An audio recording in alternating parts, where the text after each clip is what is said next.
The effort of His Holiness the Dalai Lama in seeking a secure livelihood and a secure future for the exiled Tibetan communities, primarily seeking shelter in India, has resulted in many countries opening its doors to the exiled Tibetans in their initial years of exile. Namgyal Gangshontsang belonged to one such family who immigrated to Switzerland in the 1960s. Namgyal's father was only 13 years old when he moved to the foreign land. Today, we are proud to introduce you to Namgyal Gangshontsang, a Tibetan-origin Swiss citizen who is the new mayor of Oetwil am See, Canton of Zurich. Namgyal, could you briefly introduce yourself, please? Yes. First of all, Chimila, I would like to thank you for giving me the opportunity for this interview. Very thankful for that. Yes, my name is Gangshontsang Namgyal. I'm 45 years old and I was born in Switzerland. I became mayor back in 2014, but there are of course several things I did before that. I finished school in Oetwil am See.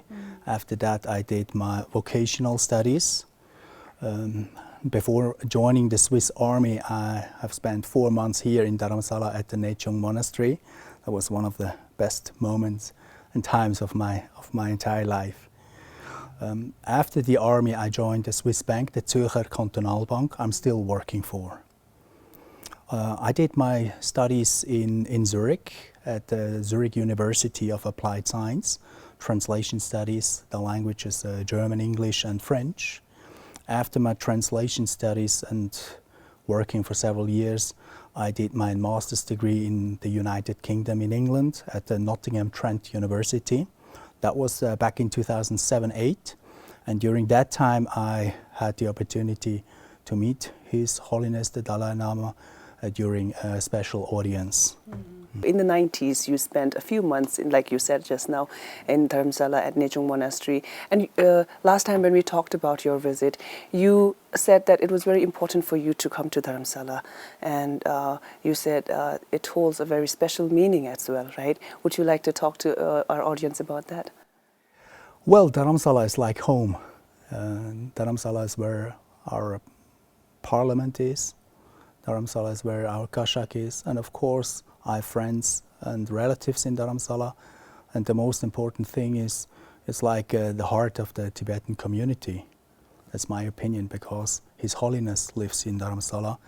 When I became a local councillor back in 2014, I was very proud because I was holding the post. I was responsible for the Department of Security, and I remember in the 90s when I was here, my dream was always to become one of the bodyguards of His Holiness. So security department is of utmost importance to me. I was holding the office and I was responsible for that Department of Security for 8 years before becoming mayor. That was last year in July 2022. So why do you think it is important for the younger generation of Tibetans who live outside India to visit Dharamsala? Well, I mean, this is a part of Tibet now. I mean, for many people living abroad, in Switzerland, for example, it's hardly possible or impossible to go back to Tibet. We're holding a Swiss passport, of course, but getting a visa, for example, is very, very difficult. Right. So we cannot go back to Tibet, but we can come to visit the place where His Holiness lives. Right.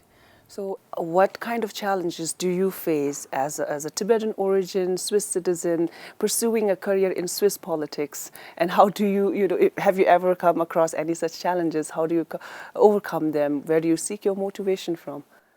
Well, to be perfectly honest, I mean, I've encountered challenges, of course, but never big challenges.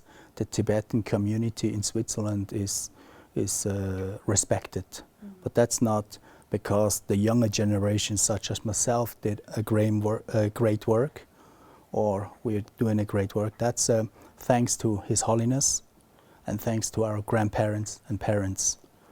They did integrate perfectly. They learned the language, they worked hard, and thanks to them, we have quite a good reputation in Switzerland. So I never really challenged big problems, I would say, in politics. Of course, the Swiss people, we have almost 9 million It's a small country, almost 9 million Swiss people, and not all of them know Tibet and the Tibetan issue. But from time to time, Swiss people, they may a bit, how do you say, reserved. Oh. So they might think, this face looks different. The name of this mayor is different.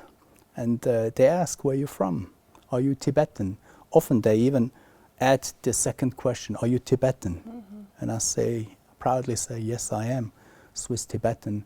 And then we start talking about Swiss politics, of course, about Oetwil, the Canton of Zurich, and so on. But we normally do also talk about Tibet, and that's very important to me. Right. In the span of 63 years, the exiled Tibetan community is witnessing an increased number of migration, or say, increased number of its population getting scattered around the world. And there is, of course, a valid concern over effectiveness and practicality of preserving Tibetan culture and identity, in a collective way, and in sustaining the Tibet's freedom struggle as well. What is your take on that? Well, I mean, migration, maybe it's a legitimate thing, a normal thing, which happens all the time. For me, it's important once people migrate, leave the country, that travel towards the States, Switzerland, France, wherever they go. For me, it's important that they remain Tibetan. They try to preserve the Tibetan culture, religion, language. That's something our grandparents and parents always taught us. We must not lose our identity. That's one of the biggest challenges and the biggest jobs the younger generations have. Certainly, many young Tibetans who live in different parts of the world, who are in a different atmosphere where there are not many Tibetans living around them. What is your message to the Tibetans who want to pursue career in politics, in excelling in their career, at the same time, contributing something from their part, do their bit towards Tibetan freedom struggle? In my opinion, actually, the younger generations, they can contribute a lot. I mean, we live all around the world. Right. I'm talking about about the Swiss Tibetans now, because I was born in Switzerland. A lot of the young Tibetans in Switzerland were really well educated. And I think that the potential we have is quite impressive. And I think, we live in Switzerland, we pursue our lives there, and we will maybe rest in Switzerland and stay in Switzerland for the rest of our lives. But still, we have to work for the Tibetan cause.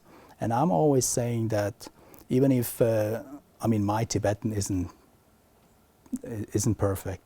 Maybe it's okay, or borderline poor, it doesn't really matter. I'm always saying we must keep the language, but the Tibetan language skills must not be perfect. I mean, if they're good, cool. Mm-hmm. If not, it doesn't really matter.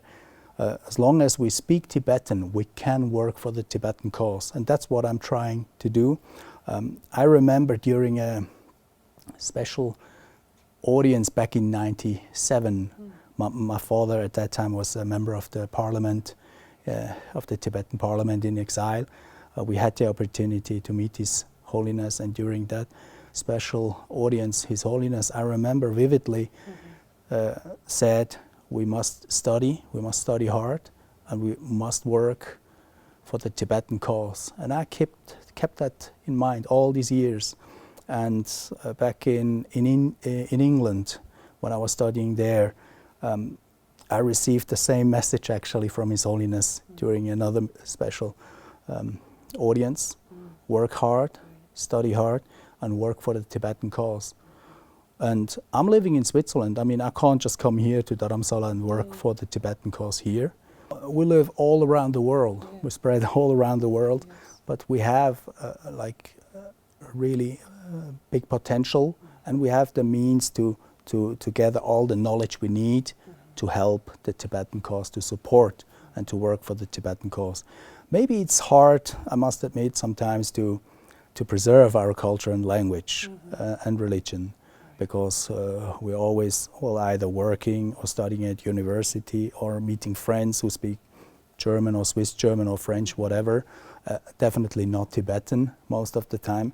But at the same time, it is possible to remain active in a Tibetan community, for example in Switzerland, to keep the language, to keep in touch, and to work together for the Tibetan cause. Right. Thank you so much, Namgyal. It was glad meeting you and introducing you to our audience today. Thank you. It was my pleasure. Thank you very much. Thank you. That was Mayor Namgyal Gangshontsang encouraging all Tibetans around the world, particularly the younger generation of Tibetans, to contribute towards the cause of Tibet. Thank you for watching this episode of In Conversation with Tibettv. See you in the next edition.